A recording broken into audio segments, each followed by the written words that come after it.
Very good morning to all my dear students. Good morning, please बैठिए.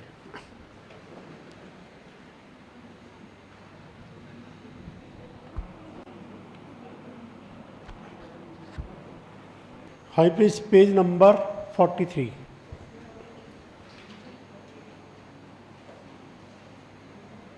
Last class में discuss किया था agricultural income. Agricultural income पर central government की tax लगाने की कोई पावर नहीं है, वो पावर है स्टेट गवर्नमेंट के पास. और ये बात लिखी हुई है कहाँ पर? Article 246 7th schedule. उसमें 3 पार्ट में लिखा हुआ है, यूनियन, स्टेट एंड कॉन्करेंट. तो यूनियन में लिखा है एग्रीकल्चरल पे नहीं लगाना, स्टेट में लिखा है एग्रीकल्चर पे लगाना है. ठीक है, ये पार्ट था ना लास्ट क्लास वाला. तो इस कंट्री में सेंटर की बात हो, स्टेट की बात हो, कोई बात हो, कहाँ लिखी हुई है? एक ही डॉक्यूमेंट है ये हमारा, ये वाला. क्योंकि 47 में इंडिपेंडेंस के बाद डिसाइड हुआ, लोगों ने कहा हम आपके कंट्री में रहेंगे नहीं रहेंगे, आप पहले ये बताओ आपका कंट्री है क्या, फिर हम बताएंगे.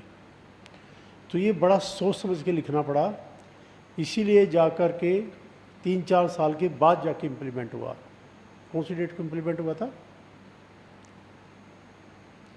पूरे कंट्री में ये लागू कौन सी डेट से हुआ था? 26 जनवरी क्यों मनाते हैं हम हर साल? 26 जनवरी वाले दिन था, 26 जनवरी 1950.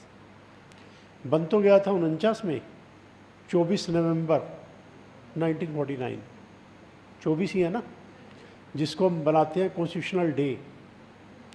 लेकिन उस दिन से लागू नहीं किया. कुछ लोग कहते हैं कि भाई शुभ अशुभ का ध्यान था, तो उन्होंने कहा भी अगला साल शुभ है, अगले साल से लागू करो.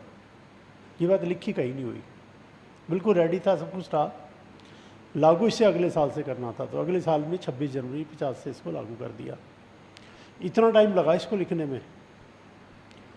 पूरा बड़ा ग्रुप बना, कॉन्स्टिट्यूएंट असेंबली, जिसने इसको फाइनलाइज किया. कैसे फाइनल किया? हमने इसको कॉपी किया, और कॉपी करने में भी बहुत दिमाग लगाना पड़ता है. कॉपी किया कॉन्स्टिट्यूशन कौन से कंट्री का? सारी दुनिया का.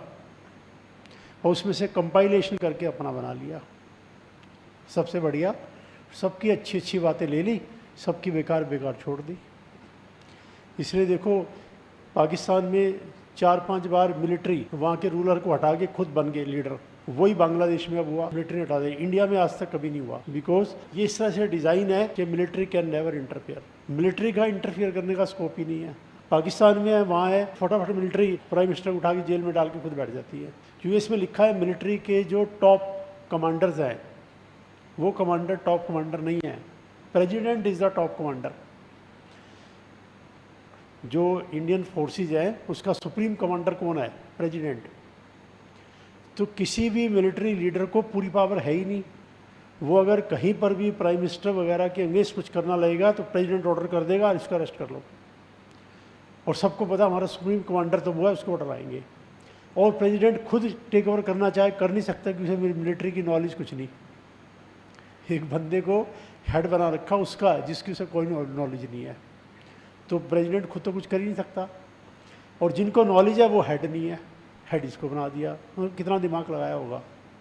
उसका नतीजा ये है कि आज हम आराम से इस कंट्री में रह रहे हैं. हमारे पास कोई रिस्क नहीं है कि कोई मिलिट्री का लीडर जो है उठा के प्रेसिडेंट को, प्राइम मिनिस्टर को जेब में डाल के. बांग्लादेश में हुआ ना, उन्होंने मिलिट्री का जो हेड है उसने प्राइम मिनिस्टर को बोला 40 मिनट का टाइम है, भाग जाओ यहाँ से, नहीं तो मार देंगे तुम्हें. 40 मिनट में भगा दिया कंट्री से प्राइम मिनिस्टर को. उससे पहले भी हुआ था, जो प्राइम मिनिस्टर था उसको मार ही दिया था. ज़्यादातर तो मार ही देते हैं, छोड़ते नहीं है, क्योंकि अगर वो निकल गया तो कहीं और प्रॉब्लम क्रिएट करेगा. जान से मार देते हैं उसको, हमेशा के लिए झगड़ा ख़त्म. एनीवे, तो एग्रीकल्चरल इनकम पे टैक्स कौन लगाएगा? State government. क्या स्टेट गवर्नमेंट ने लगाया है? In general no. क्यों? क्योंकि फार्मर कह रहा है मैं खुद रोटी नहीं खा पा रहा, इतनी हालत ख़राब है फार्मर की आज. तो कहाँ से टैक्स लगाए? वैसे भी 3 लाख तक तो एग्जम्प्ट होता है, 3 के ऊपर भी होगा फार्मर में तो भी कोई खास भी नहीं, रोटी खा पाएगा और कुछ नहीं कर पाएगा. ठीक है. फिर सेंट्रल गवर्नमेंट ने एक सिस्टम बना दिया पार्शियल इंटीग्रेशन का. पहला स्टेप एग्रीकल्चर प्लस, बोलो फटाफट पीछे पीछे, एग्रीकल्चर प्लस नॉन एग्रीकल्चर का टैक्स।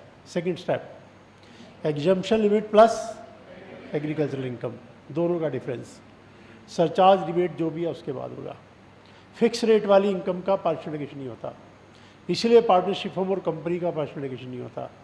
और जब तक कि नॉर्मल इनकम एग्जम्पशन लिमिट को क्रॉस ना करे तब तक पार्शियल लिगेशन नहीं होता।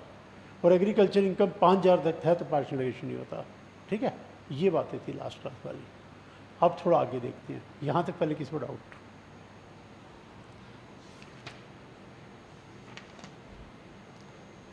अब आइए पेज नंबर 47 पे।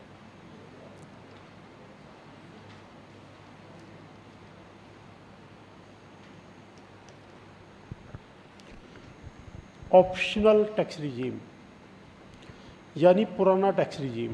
पुराने टैक्स रिजीम में 3 स्लैब रेट्स हैं। एक तो नॉर्मल है 250 नील, 255, 5,20,000 बैलेंस 30।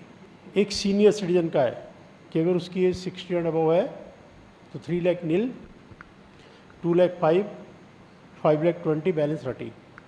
एक वेरी सीनियर का है 80 and above, 5 lakh nil, 5,20,000 balance 30, rebate 87A। नए सिस्टम में 7 लाख तक मिलता है, पुराने सिस्टम में 5 लाख तक मिलता है। नए सिस्टम में 25,000 मिलता है मैक्सिमम, पुराने सिस्टम में 12,500 मिलता है। नए सिस्टम में रिबेट में मार्जिन रिलीफ है, पुराने सिस्टम में रिबेट में मार्जिन रिलीफ नहीं है। सरचार्ज में है, मार्जिन रिलीफ रिबेट में नहीं है। अगर 5 लाख एक जा रहा है तो सारा टैक्स हो जाएगा, कोई मार्जिन रिलीफ नहीं मिलेगा। सरचार्ज नए सिस्टम में 3 रेट है, 10, 15, 25। पुराने सिस्टम में 4 रेट हैं, 10, 15, 25, 37। पहले एक बार इसको रीड कर लो फिर डिस्कस करते हैं।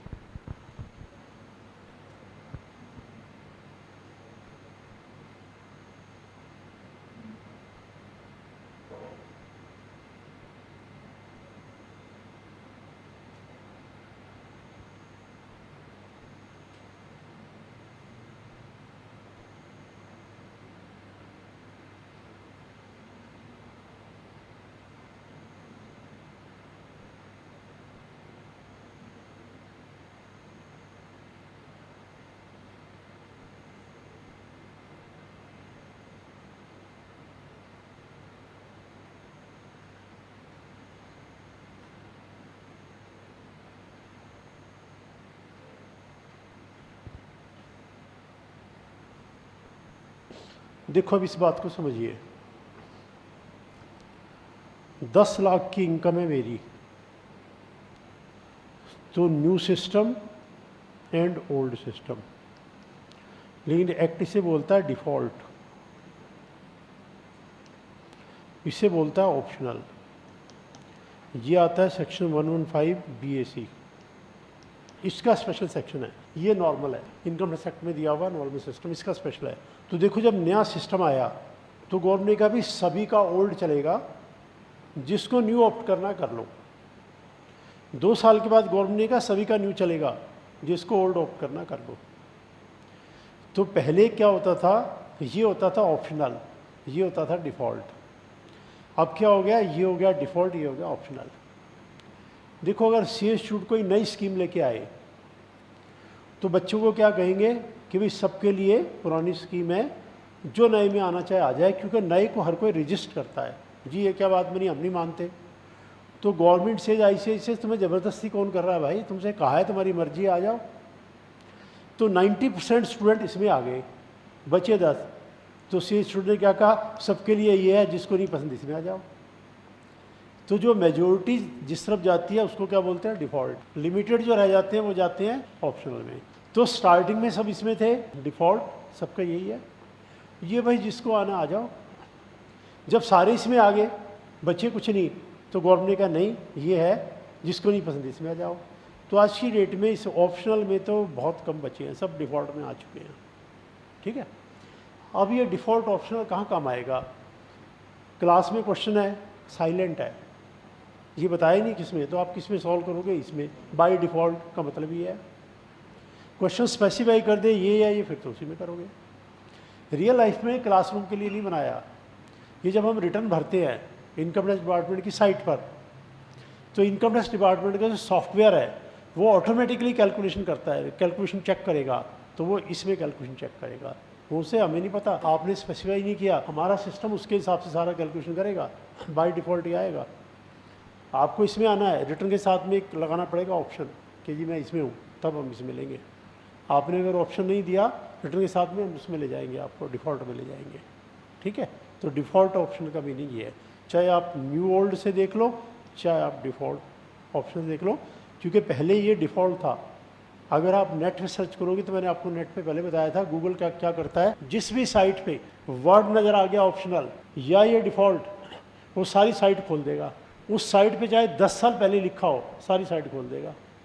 और आपने जो क्लिक की साइट वो 6 साल पहले वाली क्लिक कर ली, उल्टा आएगा सारा, सारे पुराने प्रोविजन आएंगे। तो ये गूगल में सर्च करते हुए ध्यान रखना पड़ता है कि भाई गूगल तो क्या करेगा, सारा कूड़ा उठा के रख देगा कि इसमें से छांट लो। वो तो छांट तो वही सकता है, जैसे पूरी बात पता वो छांटेगा, तो वो तो समझ जाएगा कि भाई इसका ये सिस्टम है, नहीं तो नहीं पता लगेगा। तो ये ध्यान रखना, अगर पुराना होगा तो इसमें लिखा होगा डिफ़ॉल्ट, इसमें लिखा होगा ऑप्शनल। 2 साल पहले वाला भी डिफ़ॉल्ट होगा, लास्ट ईयर ही किया है इन्होंने, ये लास्ट ईयर ही बदला है, उससे पहले डिफ़ॉल्ट था, ये ऑप्शनल था। ठीक है, अब लेट्स सी कि क्वेश्चन आया आपके पास, मिस्टर एक्स की इनकम है 10 लाख, टैक्स निकालो। क्वेश्चन कह रहा है दोनों में निकालो, आप डिफ़ॉल्ट में भी निकालो और ऑप्शनल में भी निकालो।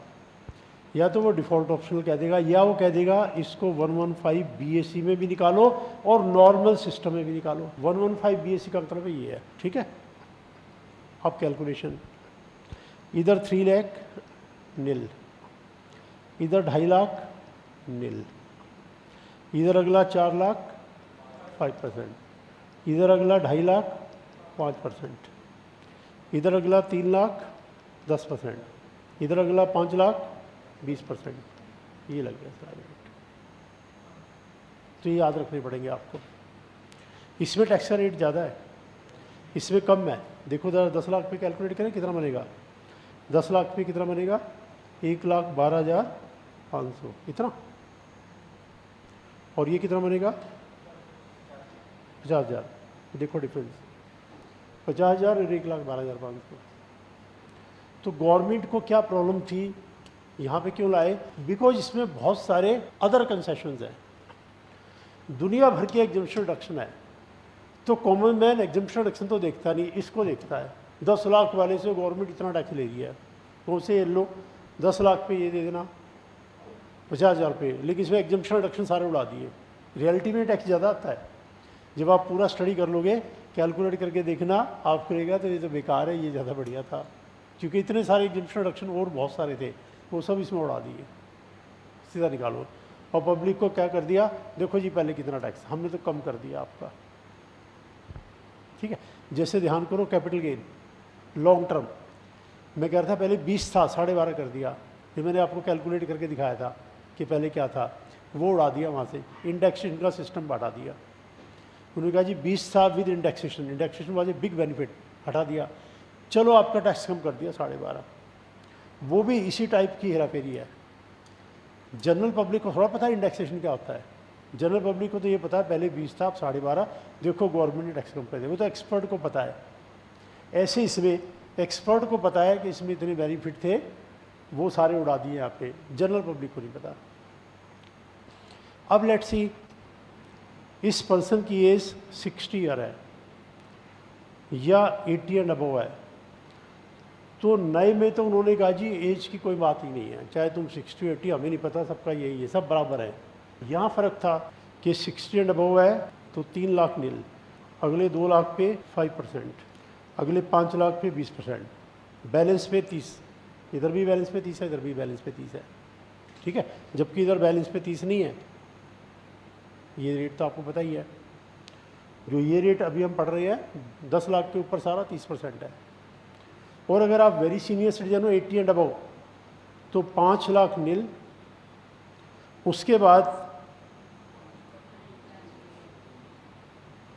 बाद अगला 5 लाख, ये तो स्लैब अब रहा ही नहीं, ये रह जाएगा।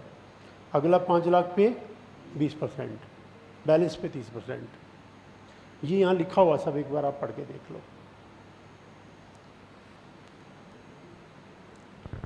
ये सब बुक में लिखा हुआ है, आप एक बार बुक से अच्छे से रीड कर लो, फिर क्वेश्चन सॉल्व करके देख लो।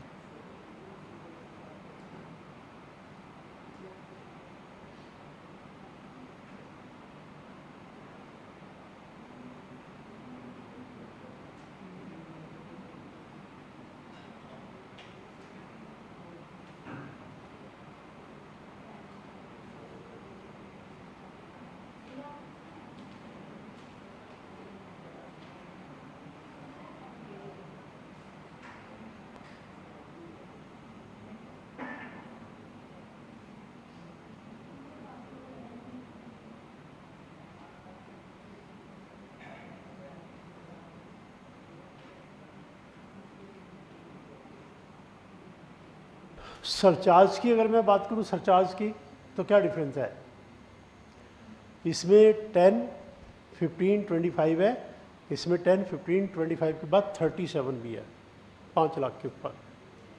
मार्जिनल रिलीफ का तो वही सिस्टम रहेगा, ठीक है। और जो 4 इनकम पर ज़्यादा से ज़्यादा 15 लगता है, वो यहाँ भी 4 इनकम पर ज़्यादा 15 लगता है, वो सेम है। HEC सेम है, बाकी सब सेम है, ये डिफरेंस है। तो हर चैप्टर का डिफरेंस होगा, ये फर्स्ट चैप्टर का डिफरेंस है। अगला चैप्टर करेंगे, उसके एंड में उसके डिफरेंस देखेंगे। अगला चैप्टर करेंगे, उसके एंड में उसका डिफरेंस देखेंगे। हर चैप्टर के एंड में इनके डिफरेंस देखेंगे कि न्यू में ये है, ओल्ड में ये है, न्यू में ये है, ओल्ड में ये है। तो ये समझ लीजिएगा, पहले जितना सिलेबस होता था उसका डबल हो गया। 2 को याद करना और मुश्किल है। एग्जाम में क्वेश्चन आएगा, क्लास में भी हम प्रैक्टिस करेंगे, दोनों में सॉल्व करो तो ध्यान रखना पड़ेगा, न्यू वाले में है, ओल्ड वाले में है। एक चैप्टर में नहीं, सारे चैप्टर में ध्यान रखना पड़ेगा एंड तक। GST में नहीं, GST में तो एक ही सिस्टम है, इनकम टैक्स में चेंज आया, GST में नहीं आया। GST तो वही एक सिस्टम रहेगा, बट एनीवे हो जाएगा। अब मैं क्वेश्चन लिखवाता हूँ, आपको दोनों में सॉल्व करके देख लो। जब अपने आप सॉल्व करोगे तो अपने आप याद हो जाएगा।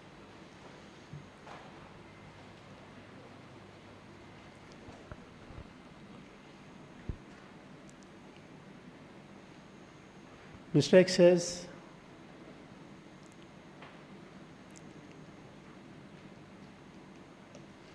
income under this fashion rupees 70 lakh.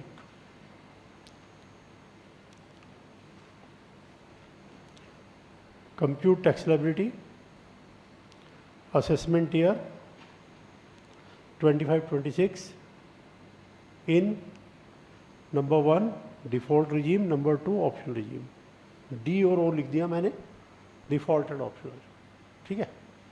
तो 2 तरह से सॉल्व करना, पहले डिफ़ॉल्ट में आंसर निकाल लो, फिर ऑप्शनल में आंसर निकाल लो, तो अपने आप याद हो जाएगा। 3, 4, 5 क्वेश्चन करोगे, रट जाएगा आपको कि डिफ़ॉल्ट में ही है, ऑप्शनल में ही है।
हाँ जी, बताओ किसने किया? दोनों में आ जाओ।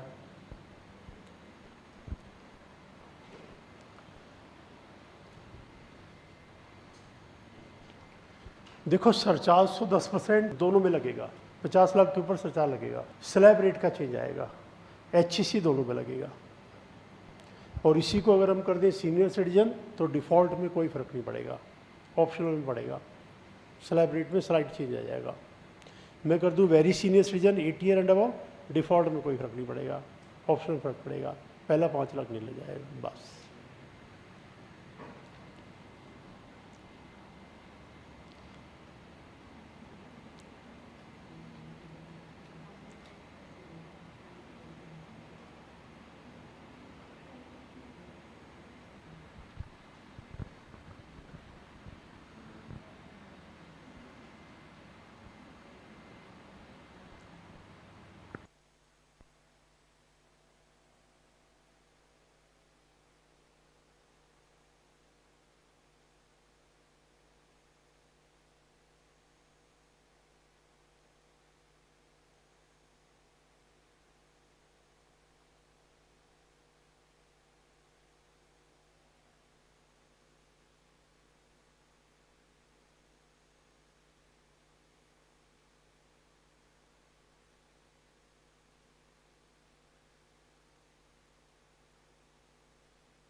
हाँ जी बताओ अब इसमें डाउट्स। अगर क्वेश्चन साइलेंट है तो डिफ़ॉल्ट के हिसाब से कर देना, डिफ़ॉल्ट का मतलब ही है, और क्वेश्चन बता रहा है तो उसके हिसाब से कर देना जो बता रहा है। स्लैब रेट में दोनों में डिफरेंस है, ठीक है। और जो मैं बात कर रहा हूँ 60 या 80, वो 60-80 का क्लॉज तभी लगता है जब पर्सन रेजिडेंट होता है। नो रेजिडेंट के ऊपर नॉर्मल स्लैब लगेगा 2.5 लाख वाला। देखो एक बार जरा,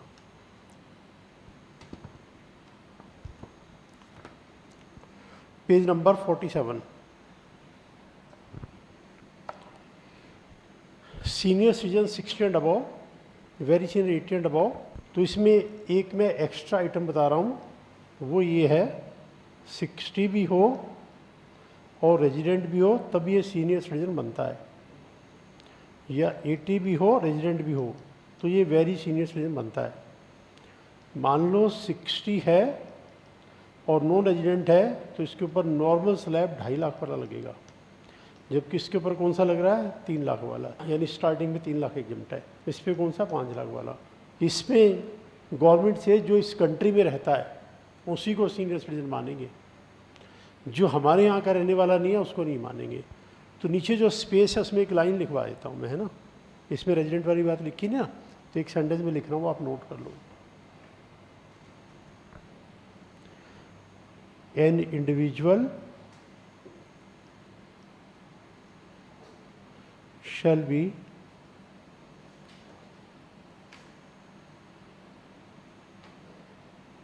senior citizen or very senior citizen only if he is resident। Resident हो साथ में 60 हो या रेजिडेंट हो साथ में 80 हो। नो रेजिडेंट कोई बेनिफिट नहीं दिया होगा, ठीक है। डाउट यहाँ तक। अब रिबेट वाला ध्यान करिए, 87A। हम रेजिडेंट को देते हैं या नॉन रेजिडेंट या दोनों को, ओनली रेजिडेंट को, वो बात इसमें भी है 87A। Rebate shall be allowed totalling in this section of this, और यानी रेजिडेंट वाली बात जो वहाँ थी वो यहाँ भी है, बेशक यहाँ और स्पेसिफाई कर लो, जहाँ लिखा है ना 25,000 ब्रैकेट क्लोज करके आगे लिख लो ही शुड बी रेजिडेंट। मतलब ये पार्ट कॉमन है, उसमें भी है। जो पार्ट कॉमन है वो लिखने की जरूरत नहीं होती क्योंकि वो तो दोनों में है ही, पर फिर भी लिख लो ही शुड बी रेजिडेंट। वो तो 87 दोनों में कॉमन है, उधर भी रेजिडेंट है इधर भी रेजिडेंट है। तो जो डिफरेंट पार्ट होता है जनरली हम वो लिखते हैं, लेकिन आप फिर भी लिख लो he should be resident. Non resident को रिबेट नहीं देना, ना पुराने सिस्टम में देना, ना इस सिस्टम में नॉन रेजिडेंट को रिबेट देना ही नहीं है, ठीक है। Is that right? डाउट देखो यहाँ तक। अब एक क्वेश्चन लिखवा रहा हूँ मैं, रिबेट का डिफरेंस पता लग जाएगा। लिखिए क्वेश्चन,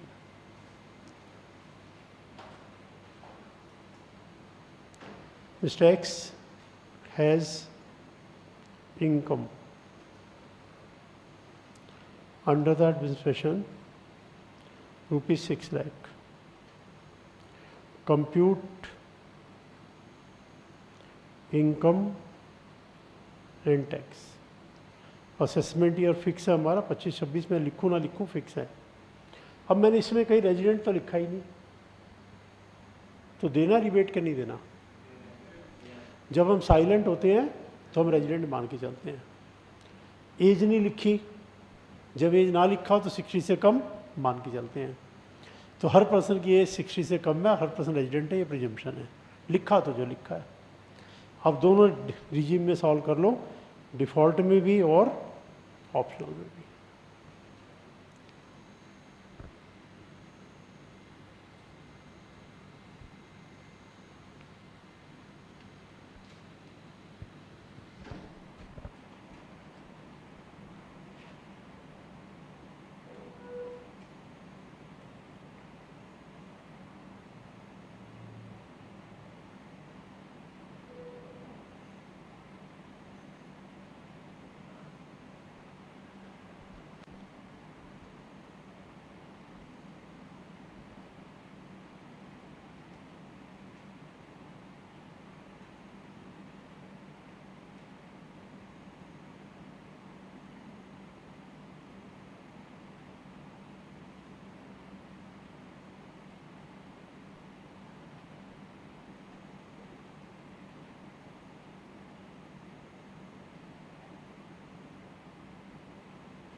हाँ जी बताओ, ठीक है। ऑप्शनल में तो मिलेगा नहीं, 5 लाख के ऊपर मिलता नहीं, डिफ़ॉल्ट में मिल जाएगा। डिफ़ॉल्ट में जितना टैक्स है उतना, 25,000 से ज़्यादा नहीं। हाँ जी करेक्ट। कोई डाउट? इस तरह से एग्जाम में पता नहीं ऑप्शनल पूछे कि डिफ़ॉल्ट या दोनों पूछे, दोनों याद करने पड़ेंगे, हर चैप्टर के हिसाब से याद करिए। फर्स्ट चैप्टर के हिसाब से इतना डिफरेंस है, सेकंड चैप्टर में गिफ्ट में कुछ खास डिफरेंस नहीं, बस ये टैक्स निकालने में डिफरेंस आएगा। तीसरा chapter advance payment tax, calculation में डिफरेंस आएगा, पेमेंट का सिस्टम सेम रहेगा। तो ऐसे हर चैप्टर का अलग अलग रहेगा। इसमें डाउट पूछिए। मान लो मेरी इनकम है 5,02,000, तो डिफ़ॉल्ट की बात तो रहने देते हैं, डिफ़ॉल्ट में तो रिबेट मिलेगा मिलेगा। ऑप्शनल में मिलेगा कि नहीं मिलेगा? नहीं मिलेगा। तो क्या मार्जिनल रिलीफ मिलेगा?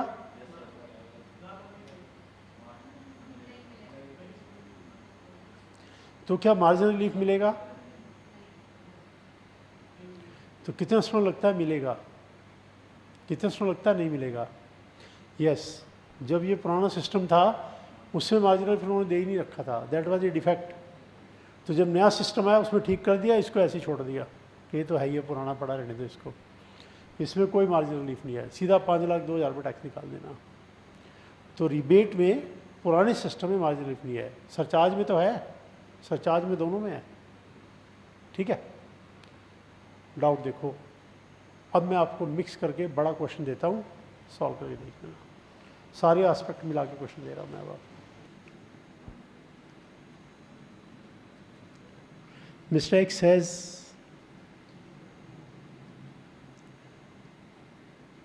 income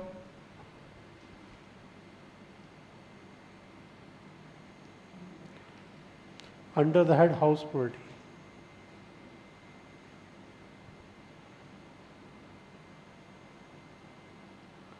rupees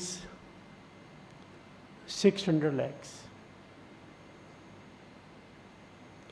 Also agricultural income rupees 20 lakh.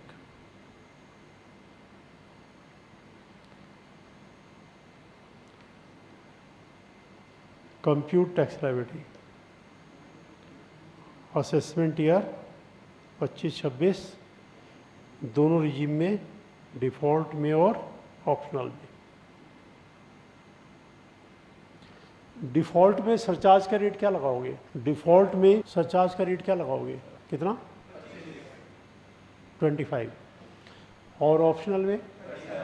ठीक है, कर लो सब। बाकी पार्शियल डेविएशन तो आप कर ही लोगे।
हाँ जी बताइए अब डाउट से जहाँ तक। कौन सा? ये सेकंड या ये किस? ये हाँ इसमें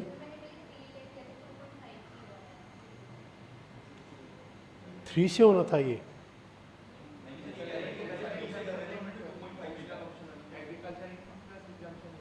हाँ तो 2.5 ही होगा ना, जो भी ये एग्जम्पशन लिमिट है वो होगा। इसमें एग्जम्पशन लिमिट 2.5 है, उसमें एग्जम्पशन लिमिट 3 लाख है।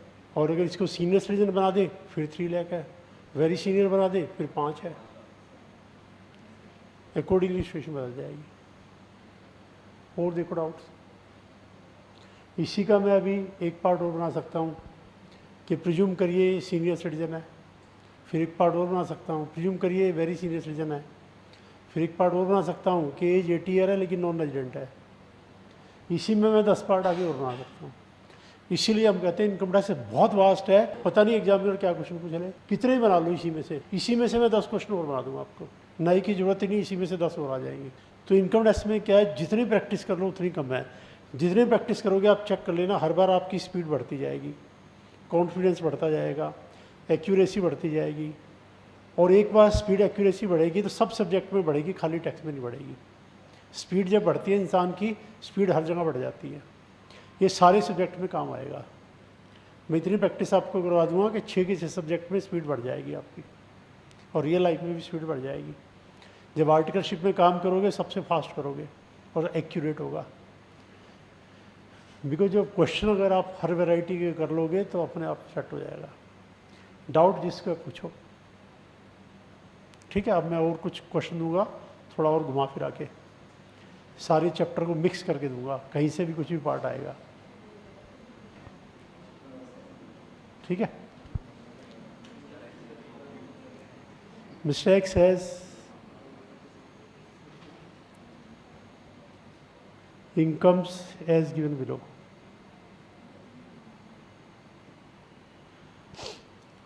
Income of house property 190 lakhs, STCG 20 lakh, LTCG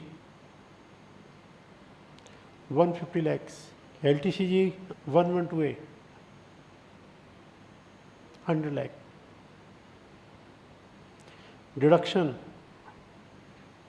80C to 80U कह लो या चैप्टर 6 से कह लो, एक ही बात है, 1 लाख। अब बताओ इसमें एग्रीकल्चर इनकम मिक्स कर दूं कि नहीं? चाहो तो मैं एग्रीकल्चर भी मिक्स कर दूं, ये लो एग्रीकल्चरल इनकम 15 लाख। और दोनों रिजीम में सॉल्व करना है, default as well as optional, दोनों में सॉल्व कर लो। मतलब एक्यूरेसी भी आएगी, स्पीड भी बढ़ेगी, कॉन्फिडेंस भी बढ़ेगा, अंडरस्टैंडिंग बढ़ेगी। जितना प्रैक्टिकल क्वेश्चन सॉल्व करेगा बेनिफिट है, बहुत ज़्यादा बेनिफिट है। ये अपने आप में टेस्ट होता है। जब मैं क्लास में क्वेश्चन देता हूँ दैट इज ए टेस्ट, फिर इमीडिएटली सॉल्व करेंगे तो मिला के देख लो। हाँ जी, देखो ये कह रहे हैं एसटीसीजी का सेक्शन, क्या एसटीसीजी का हमेशा सेक्शन होता है? नो। कई बार ये 111A होता है, कई बार ये नॉर्मल होता है। तो ये 111A नहीं है, नॉर्मल है। और नॉर्मल एसटीसीजी किस में जाता है? नॉर्मल सैलरी में जाता है। तो एसटीसीजी विद सेक्शन भी होता है, विदाउट सेक्शन भी होता है। ये विदाउट सेक्शन है, without section means normal income है। एक तरह का आपका फर्स्ट चैप्टर का टेस्ट चल रहा है, इसमें मैंने सब मिला दिया है।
देखो जब हम इसको इंडिकेट करते हैं तो नॉर्मल इनकम को अलग अलग करके नहीं दिखाते। मैंने कहा था क्या सिस्टम रहता है, हम टोटल इनकम लेते हैं, इसमें से स्पेशल इनकम हटा देते हैं तो अपने आप नॉर्मल इनकम आ जाएगी। तो इसको अलग अलग शो नहीं करना, इसको मिला के दिखाना। नॉर्मल इनकम कितना 209 प्लस एग्रीकल्चरल 15 लाख।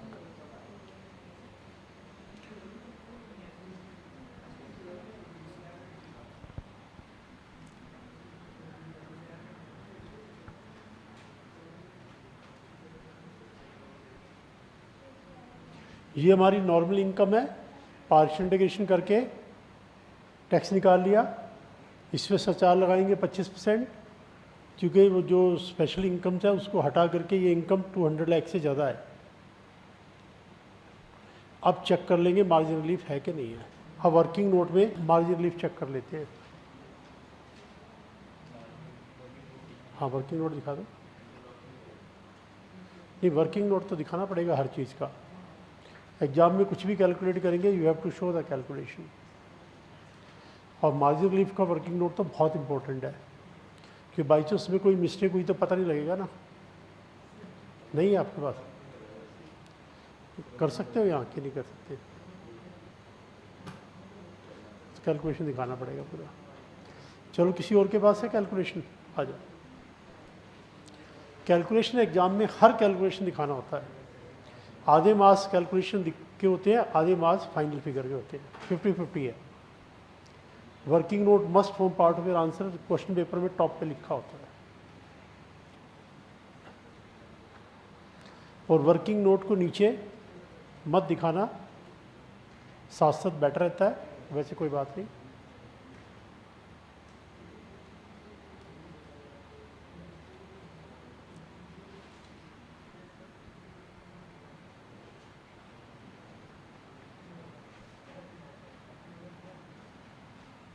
नहीं ये तो सब दिखा दिया ना,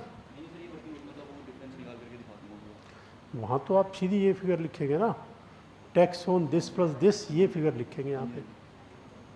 तो ये एट स्लैब रेट थोड़ा लिखना है, वर्किंग नोट में तो डायरेक्ट ये फिगर आएगी। Tax on 209, tax on 209 for 15, ये फाइनल फिगर ये आएगी यहाँ पे, वो 200 का वर्किंग नोट आएगा। ये तो कैलकुलेशन ऊपर आ गई ना, रिपीट क्यों करेंगे। अब 200 के हिसाब से कैलकुलेट कर दो। अब नाउ लेट्स अज्यूम कि नॉर्मल इनकम 200 लाख है। अब इसके साथ एग्रीकल्चर 15 लाख लेके स्लैब रेट पे टैक्स।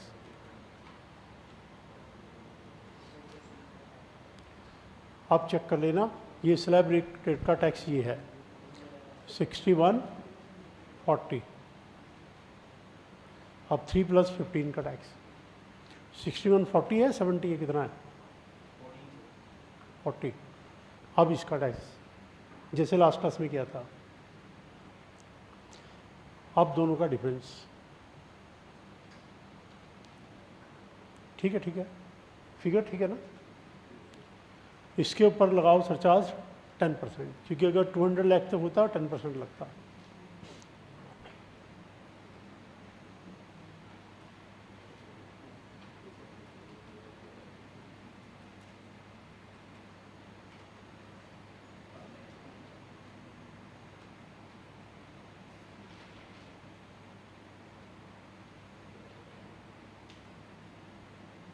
फिफ्टीन नहीं 10, हाँ सॉरी 15 आए लगा के फिर चेक करेंगे। उस पर 25 है, इसमें 15 है।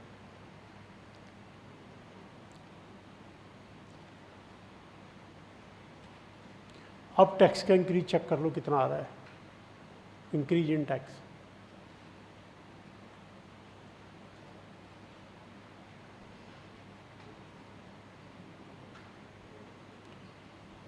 और इंक्रीज इन इनकम नीचे 9 लाख, ये आ गया मार्जिनल रिलीफ।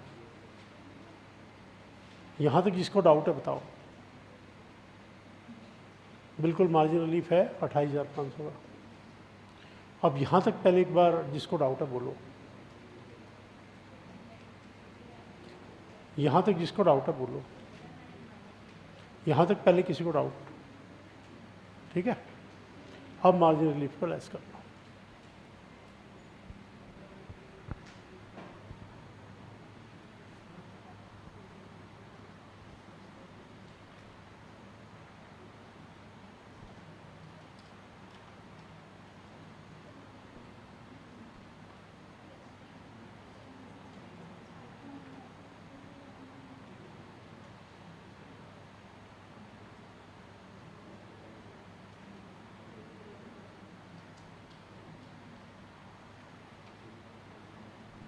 हाँ जी बताओ, ये फिगर करेक्ट है, किसको डाउट तो नहीं?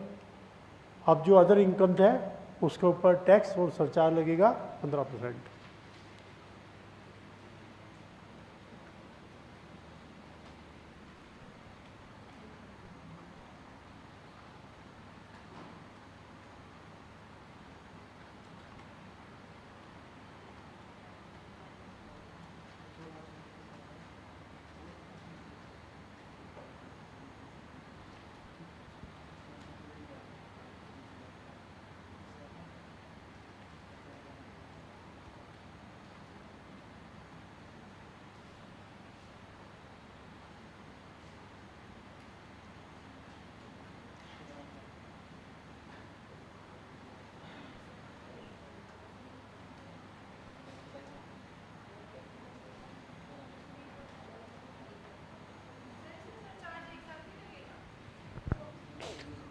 एक साथ लगा लो वो भी ठीक है, अलग अलग कर दो वो भी ठीक है।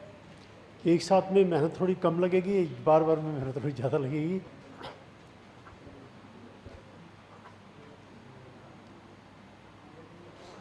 जो LTCG है और ये LTC 112 है, इकट्ठा भी लगा दो सरचार्ज।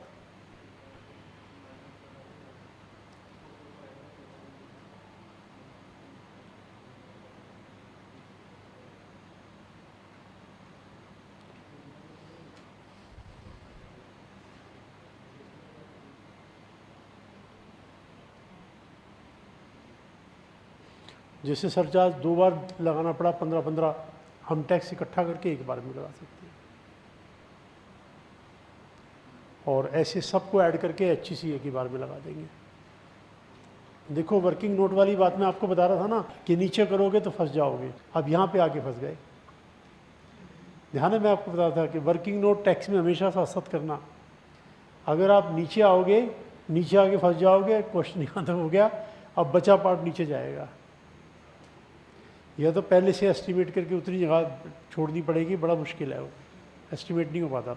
ठीक है, नीचे कर दो, कोई बात नहीं।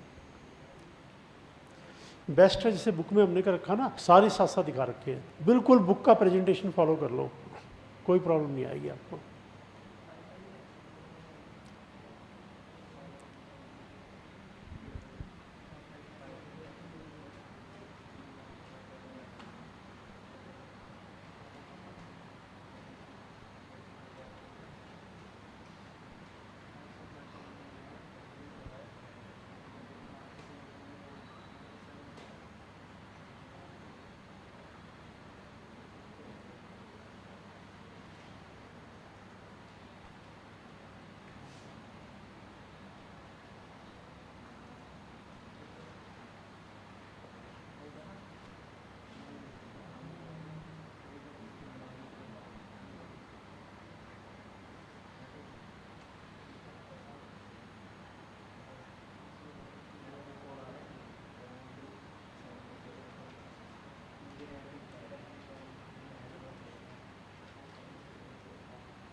हाँ 288 भी होता है, बिल्कुल सही है। हाँ जी, पहले डिफ़ॉल्ट में डाउट बताइए। पैटर्न यही रहेगा, अभी सॉल्व हो जाएगा। ऑप्शनल में स्लैब रेट बदलेंगे, फिक्स रेट वाले का सेम है, सरचार्ज का सिस्टम दोनों में सेम है, बस ऑप्शनल वाले में 500 लाख के ऊपर 37% भी होता है, इसमें नहीं है। ठीक है, लेट्स सॉल्व दिस।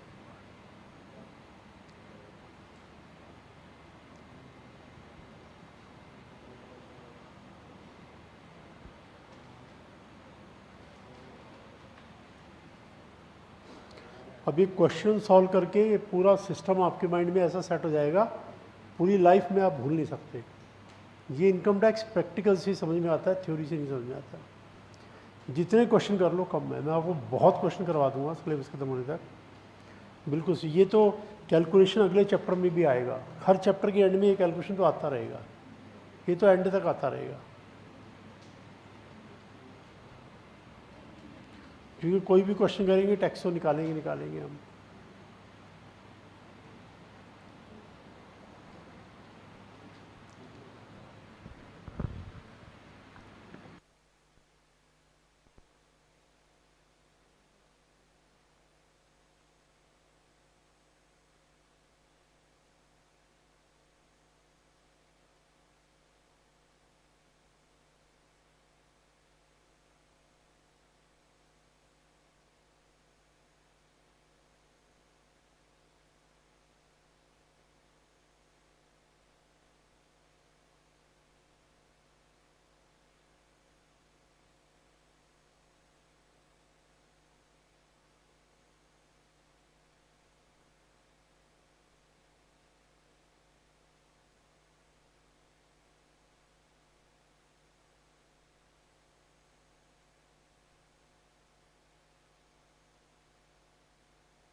इस वाले में मार्जिन रिलीफ नहीं है ना?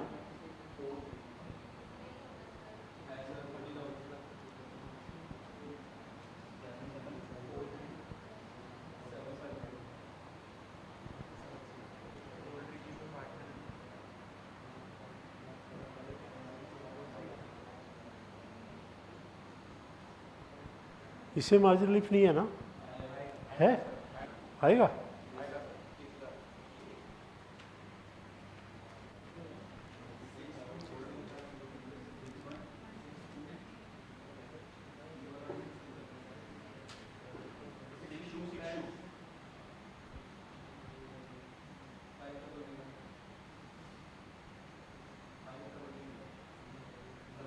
डबल जीरो कह रहे हैं, डबल जीरो।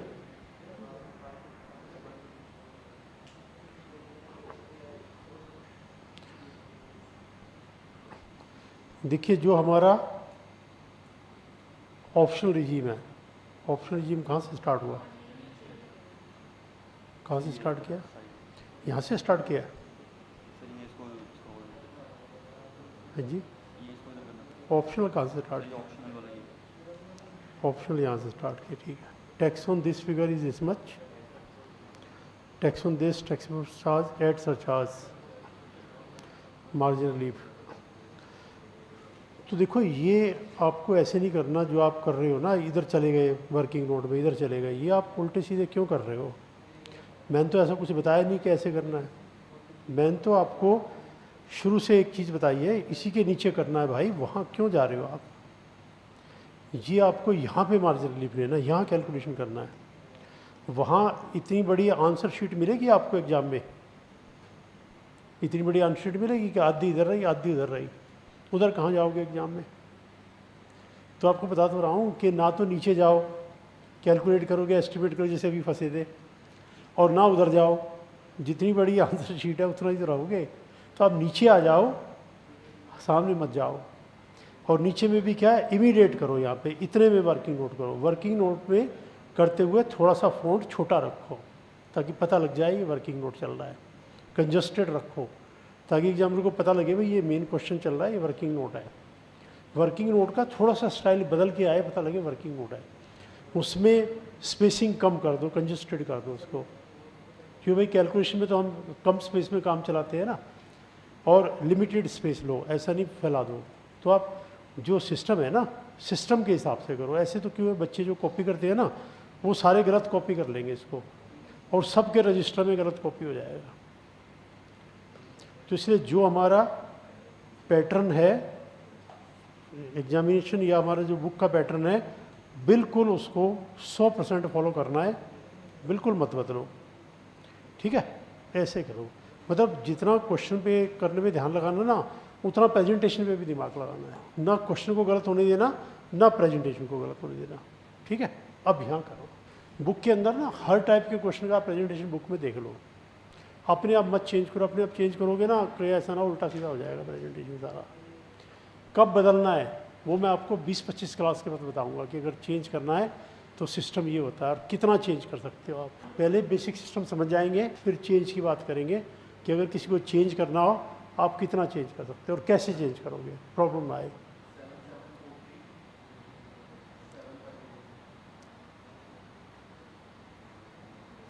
भाई हमें तो जितना आंसर शीट का पेज है उसी में काम चलाना है, वहाँ ये ऑप्शन तो मिलेगा ही नहीं कि कहीं आगे बढ़ा लो, नीचे कितना भी चलो आज चले जाओ आप।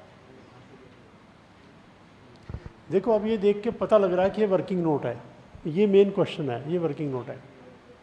एक चीज़ और मैं बता रहा हूँ, देखो आप नोटिस करना, मेन क्वेश्चन की हर फिगर लास्ट में होती है, जो फाइनल फिगर है, जो सरचार्ज वगैरह निकाल के जो फाइनल फिगर आएगी वो एंड में लेके जाना। यहाँ से जो फिगर निकल के आएगी सरचार्ज लगा के, ये फिगर ऐड करके बाद में बाहर निकाल देना। जो फाइनल फिगर है बाहर निकलती जाएगी, एंड में जाकर जाएगी, बीच के कैलकुलेशन बीच में आते जाएंगे।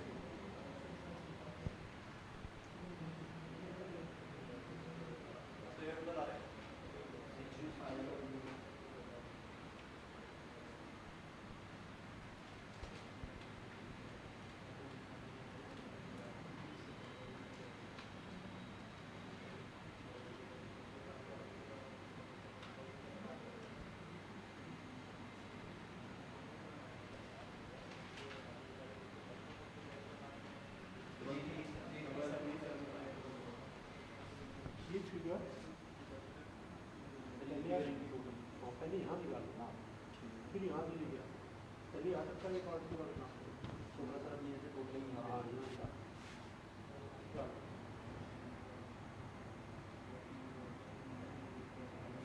बस अब ये फिगर हम यहाँ जाए, यहाँ से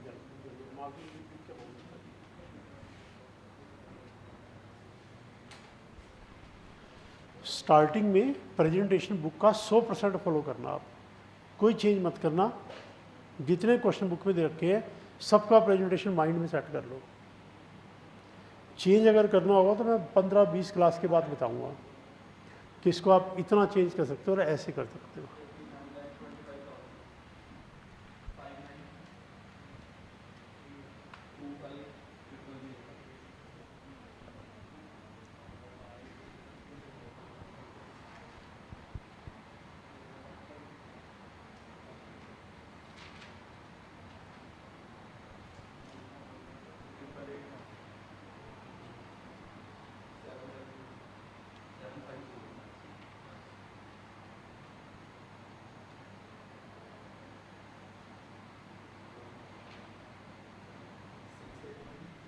अच्छा, कैलकुलेशन है नहीं क्या आपके पास? ये मैंने अलग कर दिया, कह रहा आंसर उसका लगा रहा है। तुम्हारे पास है, तुम कर दो, जिसके पास फिगर है वो कर दो। आ जाओ। वो गलत होगी तो कोई बात नहीं, पता लग जाएगा, अभी सॉल्व होगा पूरा, पता लग जाएगा गलत है तो। अच्छा, तुम्हारे पास भी आधा है क्या? दोनों रजिस्टर मिला के सॉल्व करें। कोऑपरेटिव सोसाइटी इसी को बोलते हैं।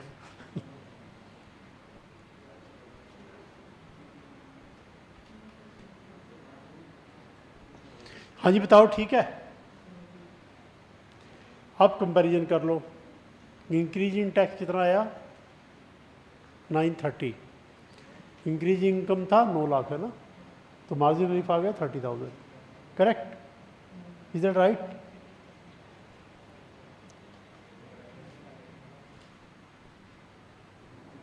हाँ जी, डाउट तो नहीं किसी को यहाँ तक?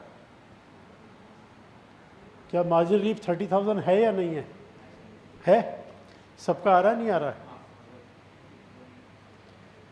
किसी को इसमें कुछ गलत लग रहा तो बोलो, रीचेक करते हैं।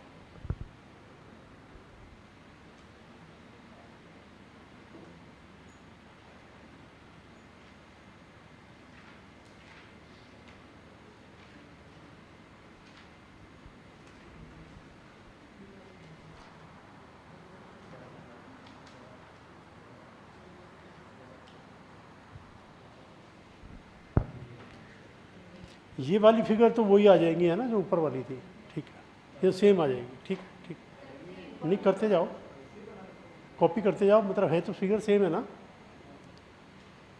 ये वाली फिगर तो सेम है ना जो ऊपर वाले क्वेश्चन में थी। क्यों 20 क्यों लगेगा? किसने बताया 20? मैंने तो ये कहा है कि भी सरचार्ज के रेट 23 जुलाई से बदल गए हैं और 23 जुलाई के बाद नए रेट लगाने हैं। मैंने ये थोड़ा कहा है खाली डिफ़ॉल्ट में लगाने हैं, वो तो सभी में बदले हैं कि रेट सरचार्ज के जो LTCG के रेट है, ऑप्शनल में देखो कई नए रेट लिखे हैं मैंने, जो चेंज है वही तो लिखा है। जो दोनों में सेम है मैंने क्या कहा था वो मैंने नहीं लिखा, HEC नहीं लिखा सेम है, और LTCG वगैरह के रेट नहीं लिखे तो सेम है, और रिबेट में रेजिडेंट नहीं लिखा तो सेम है। तो जो कुछ नहीं लिखा वो सेम है, और जो डिफरेंट है वो लिखा है। अगर डिफरेंट होता तो मैं रेट लिखता। LTCG का रेट ऑप्शनल डिफ़ॉल्ट में सेम है, और जो STCG 111 है दोनों में सेम है, 23 जुलाई से दोनों में बदला है। ठीक है, तो ऊपर 20% लगा रखा है नहीं, नहीं ऊपर 12.5 लगा रखा है, इसमें 20 कर रहे हो तो इसमें भी 12.5 कर दो बस। ऊपर 12.5 लगा रखा है ना, तो इन 4 फिक्स रेट वाली इनकम के कहाँ बदले आए? बदलते तो मैं ऑप्शनल में बदल के ना लिखता।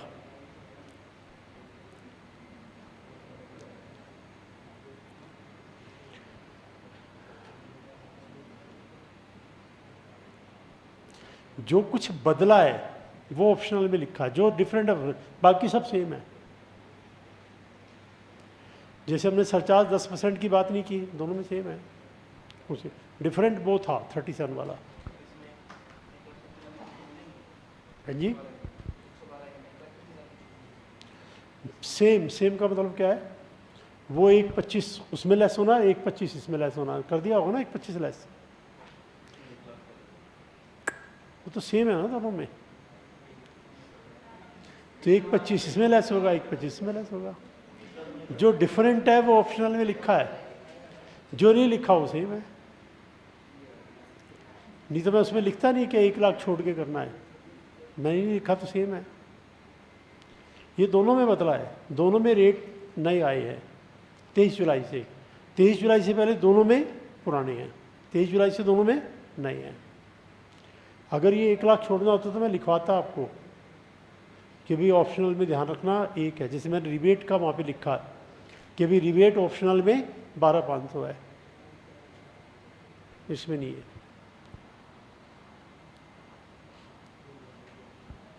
इसीलिए प्रैक्टिस करना बहुत जरूरी है। देखिए, अगर प्रैक्टिस ना करें तो ऐसे कन्फ्यूजन आ जाएगी। इसीलिए आई डिसाइडेड कि एक क्लास पूरी प्रैक्टिस में लगानी है ताकि कोई कन्फ्यूजन ना रहे। 1.25 छोड़ा ना, कितना छोड़ा उसमें से तो शो कर दो, उसमें से लेस 125। हर चीज को इंडिकेट जरूर करना आपको। लेस 125 करके 12.5, दोनों में 125 है, दोनों में 12.5 है, दोनों में 23 जुलाई से बदला है।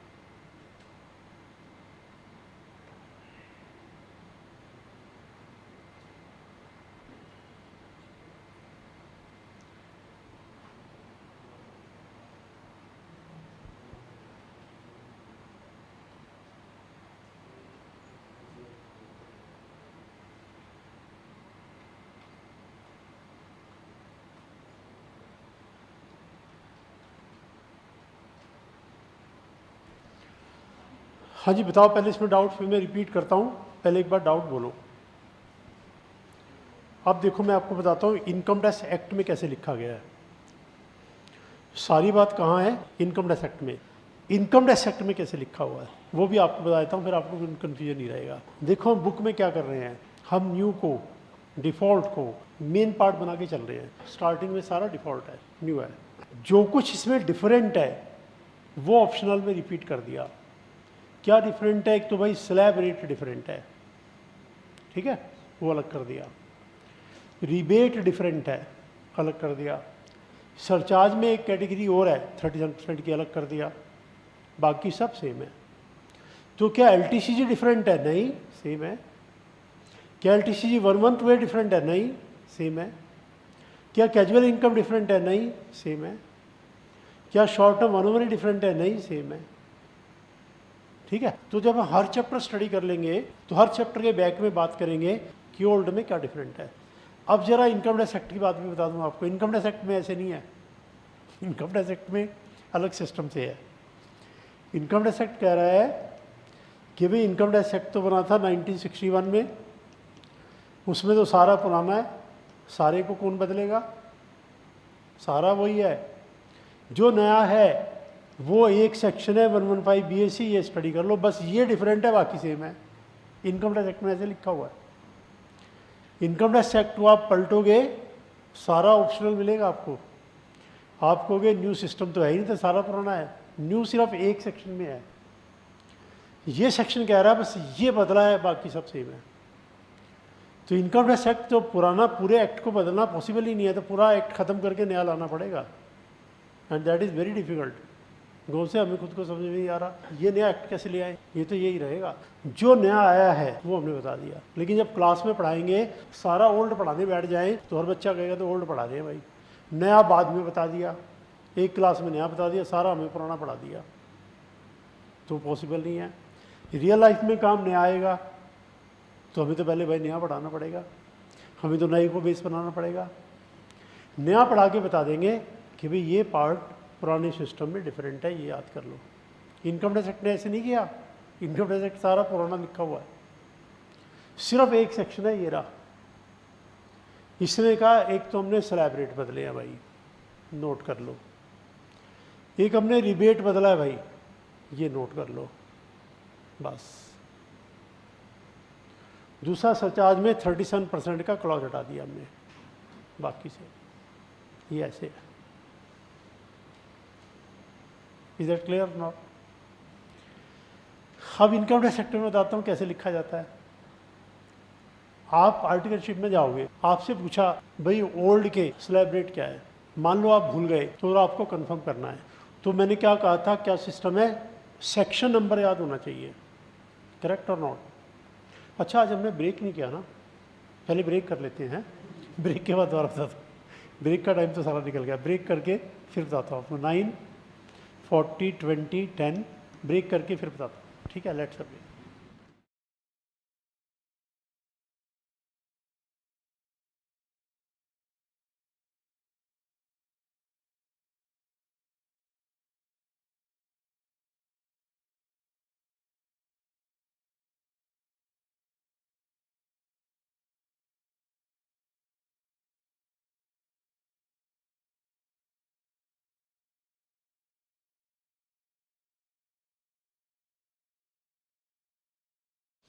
देखो, जो कुछ भी हम डिस्कस कर रहे हैं वो कहाँ दिया हुआ है, इनकम टैक्स एक्ट में। किसी ने भी बुक अगर अपनी बनाई है तो इसी से बनाई है। इनकम टैक्स एक्ट पार्लियामेंट का लॉ के हिसाब से लिखा जाता है, स्टूडेंट की कन्वीनियंस के हिसाब से नहीं। वो कह रहे हैं हम आपकी कन्वीनियंस नहीं, हम अपनी कन्वीनियंस देखते हैं। फिर स्टूडेंट को तो इसको पढ़ने का मतलब ही नहीं है, इसको सिर्फ वो पढ़े जो एक्सपर्ट हो, और एक्सपर्ट है तो इतना कॉन्फिडेंस हो के समझ लेगा क्या लिखा है, और एक्सपर्ट नहीं है तो इसको हाथ ना लगाए, क्योंकि ये बिना एक्सपर्ट के समझ में नहीं आएगी बात, ये कैसे लिखा जाता है। तो इसमें सारा पुराना सिस्टम है, ऑप्शनल रिजीम है सारा, और सिर्फ एक सेक्शन है डिफ़ॉल्ट रिजीम का। अब ये याद रखना, सेक्शन 115 BAC ये सेक्शन है। वो कह रहे हैं पहले आप पूरा इनकम टैक्स एक्ट पढ़ लो, फिर डिफ़ॉल्ट के लिए इसको और पढ़ लेना। इसमें जो कुछ भी हमने दिया है वो उससे डिफरेंट है, जो नहीं दिया सेम है। तो एक तो उन्होंने स्लैब रेट इसके अंदर दिए है जो कि नॉर्मल इनकम टैक्स एक्ट से डिफरेंट है, इसका मतलब ऑप्शनल में वो और डिफ़ॉल्ट में ये हो। एक रिबेट उन्होंने अलग दिया है, इसका मतलब ऑप्शनल में वो और डिफ़ॉल्ट में ये। एक उन्होंने 37% के सरचार्ज को इसमें लिखा नॉट एप्लीकेबल, बाकी सबसे ऐसे लिखा हुआ। तो रही बात LTCG की, वो कह रहे हैं LTCG हमने कहाँ लिखा इसमें, तो सेम ही है, ठीक है। और STCG 111A वो कह रहे हैं इसमें कहाँ लिखा हमने, तो सेम है। तो जैसे अभी रेट में चेंज आया भाई, LTCG 20 से 12.5, तो कैसे पता लगता है इसमें हुआ कि इसमें? अगर तो सेक्शन 115 BAC डाल दे तो इसका जो सेक्शन है 112 है, 112 में 20 लिखा हुआ है, अगर वो चेंज इसमें ना करके इसमें कर दे, इसका मतलब पुराना हो गया 20, नया हो गया 12.5। और वो चेंज इसमें ना करके इसी में कर दे, इसका मतलब सबका हो गया 12.5। तो चेंज सेक्शन 112 में हुआ है। पुराना सिस्टम सारा रहेगा, नया होगा इसमें होगा। अगर इस चेंज को सेक्शन 112 में करें तो सबके लिए है, और चेंज को 115 BAC में कर दे तो इसके लिए है। इस तरह से पता लग जाता है कि जो चेंज आया है किसके लिए चेंज आया है, क्योंकि आपको तो पूरी लाइफ यही काम करना है। इंटर फाइनल CA बनने के बाद ये तो एक्ट यही रहेगा। इसका नया एक्ट आ जाए तो भी कोई बात नहीं, कॉपी पेस्ट आएगा, थोड़ा वो चेंज कर देंगे, कॉपी पेस्ट आएगा, बेसिक स्ट्रक्चर नहीं बदलता। बेसिक स्ट्रक्चर ये कब बना, इनकम टैक्स एक्ट कब बना? 1961 में यहाँ बना। ये जो बना कोई नया नहीं बना, पुराना था 1922 का, कॉपी पेस्ट होके आया। ये कोई नया नहीं बना, ये पुराना था 1860 का, ये पहला एक्ट था। First time income tax introduce किया था ब्रिटिशर्स ने 1860 में। तो ये कॉपी पेस्ट होके आ रहा है, ब्रिटिशर्स के ही रूल चले आ रहे हैं। कॉन्ट्रैक्ट एक्ट आपने स्टडी किया, कौन से ईयर का है? सब ब्रिटिशर्स के बनाए हुए हैं, सब चले आ रहे हैं। हमने कुछ नहीं बदला, कॉपी मारी है बस, और कुछ नहीं किया। कैपेबिलिटी नहीं है, वो बिल्कुल नया लिख दे। ट्रांसफर ऑफ प्रॉपर्टी एक्ट कब का है? ट्रांसफर ऑफ प्रॉपर्टी एक्ट हमने सिर्फ कॉपी किया है। इंडियन पिनल कोड कब का? अब इसको बदला, अब नया आया है, भारतीय न्याय संहिता। भारतीय न्याय संहिता अब ये आई है 2023 में, एप्लीकेबल अब हुआ है 4 जुलाई 24 से। कॉपी पेस्ट है, इंडियन पिनल कोड का कॉपी पेस्ट है। एडिट कॉपी करके ये बदल वो बदल वो बदल बदल। तो ये जब नया भी आएगा तो बेसिक स्ट्रक्चर ये रहेगा। मेरा कहने का मतलब है, एक बार इसको समझ लो, जिंदगी भर काम आएगा। लेकिन इसको समझने में ज़िंदगी पूरी निकल जाती है। हमें खुद को ये अब समझ में आया है, वो देखने में लगता है समझ में आ गया, फिर 2 साल बाद पता लगता है अरे ये तो समझ में ही नहीं आया था, ये तो अब समझ में आया। फिर 1 साल पता लगता है अरे यार ये तो समझ में नहीं आया, अब समझ में आया। तो अब हमें लगता है अब समझ में आया। 2 साल बाद लगेगा ये तो पता ही नहीं था इसमें, अच्छा ये भी होता है इसमें। तो मैं वो आपको समझाने की कोशिश कर रहा हूँ कि ये पुराना है सारा, सिर्फ एक सेक्शन नया है। तो अगर आपने ये देखना है कि भाई डिफ़ॉल्ट में क्या डिफरेंट है, एक ही सेक्शन याद कर लो, 115 BSc, और सारे चैप्टर्स का डिफरेंट इसी में लिखा हुआ है। ये तो मैं फर्स्ट चैप्टर का डिफरेंट बताया, अगले चैप्टर का डिफरेंट इसमें, अगले चैप्टर का डिफरेंट इसमें, अगले चैप्टर का डिफरेंट इसमें। ये 3 पेज का सेक्शन है, 3 पेज का, 3 पेज में बता दिया उन्होंने भाई ये डिफरेंट है। क्योंकि मेन पार्ट तो ये रहा ना, पर चेंज तो बताना है। तो चेंज बताने में तो एक सेंटेंस में चेंज बता दो। जैसे मान लो सरचार्ज की पूरी कहानी ये रही, मार्जिनल रिलीफ की पूरी कहानी ये रही, यहाँ पे एक सेंटेंस लिख दिया सरचार्ज 37% नॉट एप्लीकेबल, बस पूरा कंसेप्ट तो आ गया। मार्जिनल रिलीफ कैसे कैलकुलेट होगा इसमें रहा, सिस्टम क्या रहेंगे ये रहा, इसमें एक सेंटेंस आ गया 37% नॉट एप्लीकेबल। रिबेट की सारी कहानी इधर है, इधर कर दिया कि पहले जो है 5 लाख तक था, अब 7 तक मिलेगा। पहले मार्जिनल रिलीफ नहीं था, अब मिलेगा। पहले 12,500 था, अब 25 तक मिलेगा। ठीक है।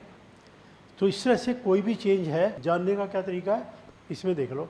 अगर इसमें बदला है तो डिफ़ॉल्ट में बदला है, इसमें बदला है दोनों में सेम है। तो 112 में बदला, दोनों में सेम है। 112 में बदला, दोनों में सेम है। 111A में बदला, दोनों में सेम है।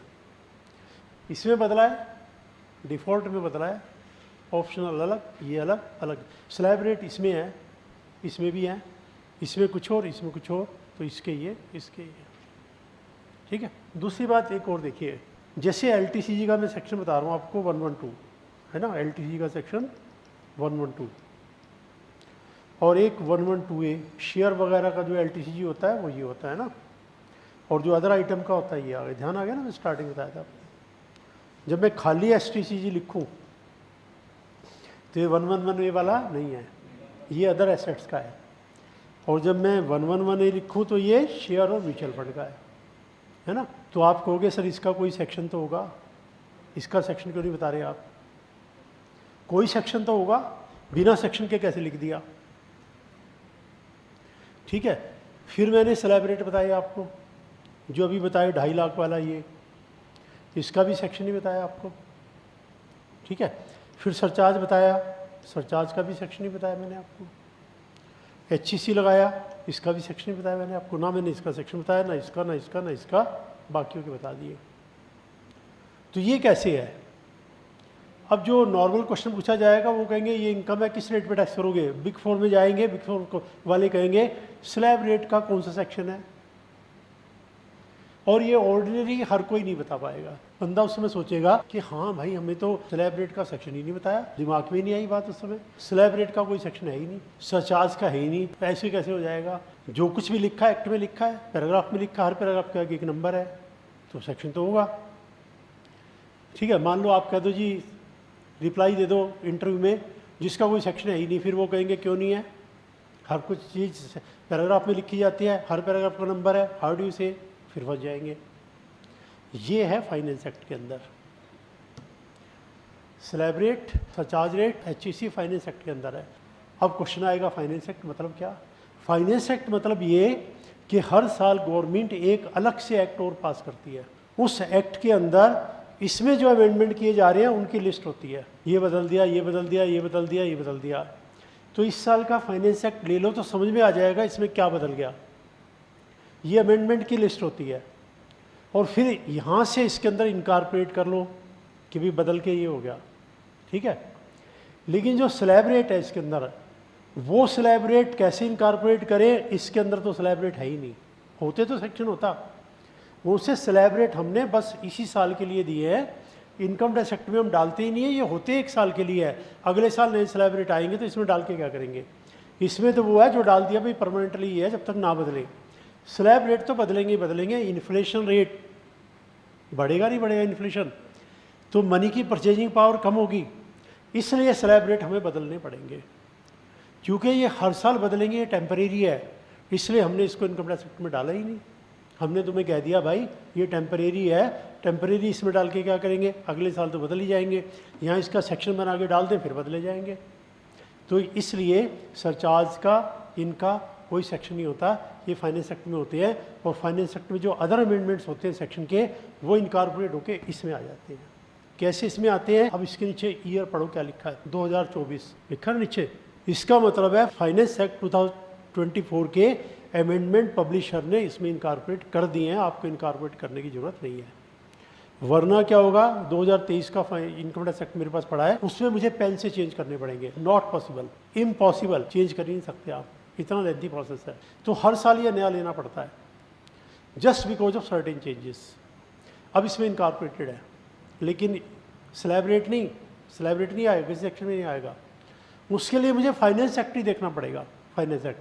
तो इसकी बैक में वो फाइनेंस एक्ट डाल देते हैं 10-20 पेज का, कि भी अगर आपको रेडी रेफरेंस में देखना भी क्या बदल गया फाइनेंस एक्ट में देख लो, उसके बाद डिटेल में सेक्शन इसमें से पढ़ लो। और अगर आपको स्लैब रेट देखने तो आपको फाइनेंस एक्ट ही देखना पड़ेगा, आपको स्लैब रेट कहीं नहीं मिलेंगे। वो इनकम टैक्स एक्ट पूरा देख लेना, आपको कहीं नहीं मिलेंगे। जब इनकम टैक्स एक्ट खत्म हो जाएगा, उसकी बैक पे हमने इस साल का फाइनेंस एक्ट दे रखा है, उसमें देखना, उसमें आपको स्लैब रेट मिलेंगे। उसका कोई सेक्शन नहीं होगा, वो शेड्यूल है, एनेक्चर है। फाइनेंस एक्ट की भी बैक में एनेक्चर है, उसमें दिए होते हैं। मान लो आर्टिकलशिप में हो आप, आपके सीए ने आपको दे दिया कि देखना जरा निकालना स्लैब रेट, क्या स्लैब रेट है, और आपने बदले स्टार्टिंग के 10-15 पेज, तो समझ जाएंगे इसको नॉलेज नहीं है। और आपने सीधा निकाला लास्ट पेज, वो समझ जाएंगे इनको नॉलेज है, क्योंकि आखिरी पेज पे मिलेंगे, वो आखिरी 4-6 पेज पलटते आ जाएंगे वो कह रहा हूँ स्लैब रेट। क्योंकि पहले इनकम टैक्स एक्ट है, फिर फाइनेंस एक्ट है, फिर फाइनेंस एक्ट के भी लास्ट में है एनेक्चर, वहाँ दिए हुए हैं। तो आपको कभी अगर देखने स्लैब रेट, पीछे से स्टार्ट करना, पीछे से 2-4 पेज पलटना, रेट मिल जाएंगे, उसका सेक्शन नहीं होगा। ठीक है, आई थिंक ये पॉइंट अब आपको क्लियर हो गया कि जो स्लैब रेट दिए होते हैं वो कहाँ दिए होते हैं, फाइनेंस एक्ट में, इनकम टैक्स एक्ट में नहीं होते। ऐसा क्यों? बिकॉज ये हर साल बदलेंगे ही बदलेंगे, 99% बदलेंगे। और जो इनकम टैक्स एक्ट के सेक्शंस है वो मान के चलो नहीं बदलेंगे, बहुत ज़रूरत है तो बदलेंगे। अब ये LTCG 112 20% का 12.5, ये 15 साल के बाद बदला है, शायद 15 से भी ज़्यादा पुराना हो। तो कौन से इनकम टैक्स एक्ट के सेक्शन बहुत ज़रूरत पड़ने पे बदलेंगे, वैसे नहीं बदलेंगे। और फाइनेंस एक्ट के स्लैब रेट बदलेंगे ही बदलेंगे, हो सकता है ना बदले। दोनों बातों में देखो क्या फ़र्क है, बदलेंगे ही बदलेंगे, हो सकता है ना बदले, नहीं बदलेंगे, हो सकता है बदले। समझ रहे हो मीनिंग? प्रोबेबिलिटी वर्ड आप समझते हो। फाइनेंस एक्ट के स्लैब रेट की प्रोबेबिलिटी बदलने की लगभग 100% है, लेकिन हो सकता है गवर्नमेंट ना बदले 1%। इनकम टैक्स एक्ट के सेक्शन प्रोबेबिलिटी ना बदलने की 100% है, क्या पता बदल दे। समझ रहे हो, ये फ़र्क होता है फाइनेंस एक्ट के स्लैब रेट में, सरचार्ज रेट में और अदर पार्ट में, ये फ़र्क होता है। तो उन्होंने क्या किया, फाइनेंस एक्ट की बैक में डाल दिए स्लैब रेट, जो कि इनकम टैक्स का नॉर्मल सिस्टम है, और एक नए स्लैब रेट 115 BAC में डाल दिए। इसका सेक्शन है डिफ़ॉल्ट वाले का, इसके इस सेक्शन में है, इसमें डाल दिए, एक नॉर्मल डाल दिए। इसका मतलब क्या हुआ, नॉर्मल तो वो रहे, डिफ़ॉल्ट के ये रहे। डिफरेंशिएट कैसे करें, स्लैब रेट 2 जगह डालने हैं अलग अलग, तो नेचुरली कोई नया सिस्टम अडॉप्ट करना पड़ेगा। फाइनेंस एक्ट की बैग में 2 स्लैब रेट कैसे डालें? तो उन्होंने कहा ऐसा करो, वहाँ पड़े रहने दो, जो फाइनेंस एक्ट की बैग में जो ट्रेडिशन चला आ रहा है वो सब एप्लीकेबल होंगे, लेकिन डिफ़ॉल्ट के स्लैब रेट बदल जाएंगे 115 BSE में। अब जब हमने स्टार्टिंग में पार्ट रीड किया था उस समय मैंने हाईलाइट नहीं किया क्योंकि समझ में नहीं आता। अब आपको एक सेंटेंस रीड कराऊंगा, आप देखते समझ जाओगे कि अच्छा ये मीनिंग था इसका, अब समझ में आया। दिखाता हूँ आपको सेंटेंस, ये देखो पेज नंबर 14 पे आओ।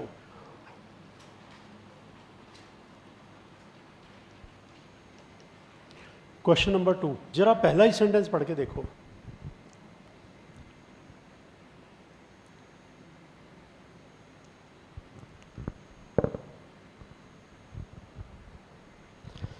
पहला सेंटेंस सब समझ पा रहे हो कि मैंने कहा स्लैब रेट का सेक्शन नहीं होता। आप कहोगे सर यहाँ तो है 115 BSE ये लिख रखा, तो मैंने अभी आपको एक्सप्लेन कर दिया कि नॉर्मली रेट इसका कोई सेक्शन नहीं होता, वो फाइनेंस एक्ट की बैक में होते हैं। लेकिन करें क्या, जब एक और स्लैब रेट लाना है तो कुछ नया करना पड़ेगा, इसलिए उन्होंने 115 BSE में लिखा। इसका मतलब ये इसका है। और अब मैं आपको ऑप्शनल वाले में दिखाता हूँ, वहाँ आपको कोई सेक्शन नहीं मिलेगा। देखिए अभी वहाँ चेक करना, आप कहोगे सर यहाँ सेक्शन नहीं लिखा। पेज 47 पे आओ, देखो जरा सेक्शन, किधर है सेक्शन? नहीं है ना सेक्शन। इसका मतलब क्या हुआ, ये इनकम टैक्स एक्ट में है ही नहीं। होता तो सेक्शन होता ना, तो इनकम टैक्स एक्ट में नहीं है तो कहाँ है? फाइनेंस एक्ट है। फाइनेंस एक्ट अलग होता है, इनकम टैक्स अलग होता है। फाइनेंस एक्ट हर साल बनता है। फाइनेंस एक्ट को कैसे बोलते हैं? इनकम टैक्स एक्ट को तो क्या बोलेंगे? इनकम टैक्स एक्ट 1961, वही है। फाइनेंस एक्ट 2023 अलग, 2024 अलग, 2025 अलग, 2022 अलग। फाइनेंस एक्ट के आगे ईयर बोलना पड़ेगा। तो अगर जो स्लैब रेट ये मैं दिखा रहा हूँ आपको 47 पे पेज पे, अगर कोई आपसे पूछे कहाँ दिए हुए हैं, आपने कहा फाइनेंस एक्ट, उन्होंने कहा finance act means what, which finance act, तो आप कहना 2024, जो कि आपके लिए एप्लीकेबल है। मैंने पहली क्लास में बताया था आपका फाइनेंस एक्ट कौन सा लगेगा? 2024। जब आप एग्जाम देंगे, कब देंगे एग्जाम? मई 25 में, तब तक फाइनेंस एक्ट 25 आ जाएगा, फरवरी 25 में। और उस समय आपको कन्फ्यूजन होगा कि जो चेंजेज आए हमारे लिए, नो आपके लिए नहीं आए, आपका उससे कोई लेना देना नहीं है। दुनिया भर के चेंजेज आ जाएंगे फाइनेंस एक्ट 25 में, आपको सुनने की जरूरत नहीं, देखने की जरूरत नहीं, क्योंकि आपका फाइनेंस एक्ट सी इंस्टीट्यूट ने फिक्स कर दिया है कि जो स्टूडेंट अपीयर होंगे मई 25 प्लस सितंबर 25 प्लस जनवरी 26 फिक्स है, वो ये है। और ये ऑलरेडी आ चुका है। तो स्लैब रेट कहाँ दिए होते हैं, सचार रेट कहाँ दिया होता है? I think now it's clear. इसका कोई सेक्शन नहीं। अगर आप लिखना चाहो तो क्या लिखना? एज पर फाइनेंस एक्ट 2024, यानी यहाँ पे अगर आप चाहो तो एक सेंटेंस लिख सकते हो, this is as per finance act 2024, बेशक लिख लो। ऑप्शनल टैक्स रिजिम के आगे लिख दो फाइनेंस एक्ट 2024, पेज 47 पर फाइनेंस एक्ट 2024। हमने सबसे पहली क्लास में डिटेल में डिस्कस किया था फाइनेंस एक्ट का पार्ट, वही मैंने और क्लैरिफाई किया आपको, फाइनेंस एक्ट 24। अब जिसको डाउट है पूछो।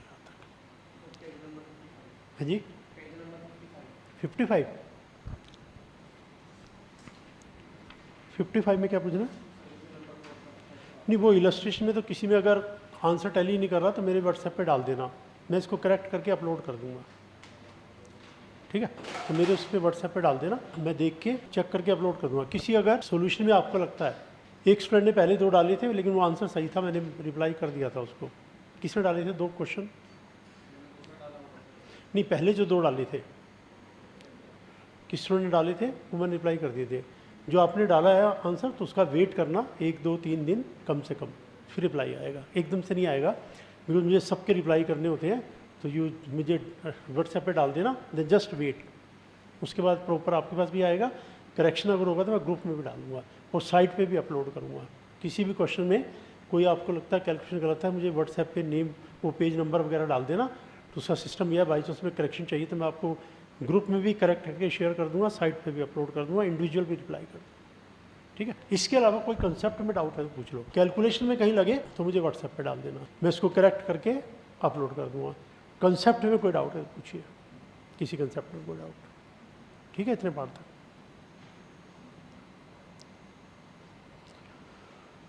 यहाँ तक के किसी कंसेप्ट में कोई डाउट है पूछिए। देखिए, अब मान लो अगला साल और फाइनेंस एक्ट 25। आपके एग्जाम से तो लेना देना नहीं है, लेकिन नॉलेज बढ़ाने के लिए तो आपको देखना है ना, क्योंकि आगे आपके सीए फाइनल में काम आएगा, रियल लाइफ में काम आएगा। तो यहाँ से आप लगातार सारी बजट स्पीच देखते जाएंगे, सारे चेंजेस नोट करते जाएंगे। एग्जाम से लेना देना नहीं है, आपसे तो लेना देना है। अब इसमें अगले साल अमेंडमेंट आता है, government has amended 115 BSE LTC rate shall be 25%। इसका क्या मतलब हुआ? 25 किस में आया ये, ओल्ड में या न्यू में या सब में? 115 BSE में LTC का रेट मैं कह रहा हूँ गवर्नमेंट 25 कर दिया। तो इसका मतलब क्या हुआ, ये ओल्ड में है, न्यू में है कि दोनों में है? ये खाली न्यू में है। तो ओल्ड में क्या रहेगा, वही 12.5। और ये अमेंडमेंट यहाँ नहीं आया, 112 में आया है 25। इसका मतलब ये दोनों में रहेगा। तो ऐसे पता लग जाता है, इमीडिएटली आप समझ जाओगे इसका मतलब क्या है। जिसको सिस्टम नहीं पता वो उसको समझ में ही नहीं आएगी ये चेंज इसमें हो गया कि किस में हो गया कि दोनों में हो गया। जिसको सीक्वेंस पता है वो स्पीच सुनते सुनते समझ जाएगा किस में चेंज हुआ है। 112 को बदला, सब में बदला। 115 BSE में बदला, डिफॉल्ट में बदला, उसमें नहीं बदला। मान लो कहते जी रिबेट 87A का 8 लाख तक मिलेगा, और ये अमेंडमेंट 115 BSE में किया है, इसका मतलब डिफॉल्ट में किया है, उसका वही रहेगा। 115 BSE में कुछ नहीं किया, खाली 87A में कर दिया, दोनों में रहेगा। ठीक है, तो 115 BSE अगर कहता है कि 87A की लिमिट को हमने इंक्रीज करके 8 लाख कर दिया, तो खाली इसके लिए। और 87A में अमेंडमेंट कर दे द लिमिट स्टैंड इंक्रीज, तो फिर दोनों के लिए हो जाएगा। ठीक है, तो अब आई थिंक आपको जो आप बजट सुनेंगे, स्पीच सुनेंगे सब्सिक्वेंट ईयर में, तो आपको कहीं कन्फ्यूजन नहीं आएगा, क्या बदला समझ में आ जाएगा। इसके अलावा एक चीज़ और सुन लीजिएगा, ये जो ऑप्शनल रिजीम है ये 99% अगले साल खत्म हो जाएगा, ये होगा ही नहीं। कोई भी नई चीज़ लाने का सिस्टम क्या होता है, पहले ऑप्शन दे दो, ऑप्शन में 10-20% लोग नए में आएंगे, फिर उस नए में इंसेंटिव बढ़ा दो, बाकी सब चले आएंगे, फिर और इंसेंटिव बढ़ा दो, चले आएंगे, लास्ट में 10% एडामेंट बैठे रहेंगे, फिर कह दो स्कीम खत्म होगी जाओ। वो 10% कुछ नहीं बिगाड़ सकते, 100% बिगाड़ सकते हैं। मान लो मैं कहता हूँ जी न्यू टाइम टेबल, 4 बच्चों ने कहा सर हमें ठीक है, बाकियों ने कहा हमें ठीक नहीं है, तो मैं नहीं बदल सकता। फिर मैंने सोचा, इम्प्रूवमेंट किया, फिर नया प्रपोजल दिया, 10 बच्चों ने कह दिया सर ठीक है, और 7 बच्चों ने कहा नहीं ठीक है। फिर मैंने सोचा, फिर मैंने सोचा, फिर मैंने सोचा। तो गवर्नमेंट भी यही करती है, पब्लिक को साथ ले लो, साथ ले लो, साथ ले लो, साथ ले लो, फिर एंड में कोई जो बच जाता है, फिर कौन से अब क्या करें भाई, देखो एडजस्ट करो, आप सब नए में आ गए, आप भी नए में आ जाओ। तो ये बेसिकली ख़त्म करने की टेक्निक है, और ये धीरे धीरे ख़त्म हो जाएगा। इस समय 90% लोग इसमें आ चुके हैं, 10% बचे होंगे, या तो नेक्स्ट ईयर ख़त्म कर देंगे या और 1 साल चला के ख़त्म कर देंगे। लेकिन हमें तो खैर दोनों स्टडी करने, मैं वैसे बता रहा हूँ, मैं मतलब ऑप्शनल की ज़्यादा ज़रूरत नहीं पड़ेगी रियल लाइफ में, अभी तो है। अब आप और जो डाउट है पूछ लो, सारे चैप्टर में पूछ लो। किसी क्वेश्चन की कैलकुलेशन में किसी को प्रॉब्लम हो तो मुझे व्हाट्सएप पे आप पेज नंबर, क्वेश्चन नंबर भेज देना, मैं कैलकुलेशन को आराम से चेक कर लूँगा। अगर कैलकुलेशन गलत हुआ तो मैं ग्रुप में भी अपलोड कर दूँगा, दोबारा करेक्ट करवा के साइट पे भी अपलोड कर दूँगा, इंडिविजुअल रिप्लाई भी दे दूँगा। कोई अगर कंसेप्ट का डाउट है तो पूछ लो आप। ठीक है, दैट राइट। तो अगली क्लास से नया चैप्टर स्टार्ट करेंगे, और आप पुराना सारा पार्ट प्लीज़ अच्छे से कर लेना, क्योंकि हमारा टेक्स्ट में ये नहीं होता एक चैप्टर ख़त्म हो गया तो उसका रेफरेंस नहीं आएगा, रेफरेंस उसका तब भी आएगा, सारे का रेफरेंस दोबारा फिर आएगा। तो पेज 63 से स्टार्ट करेंगे अगली क्लास में टैक्सेबिलिटी ऑफ गिफ्ट। ठीक है जी, let's for this much, okay.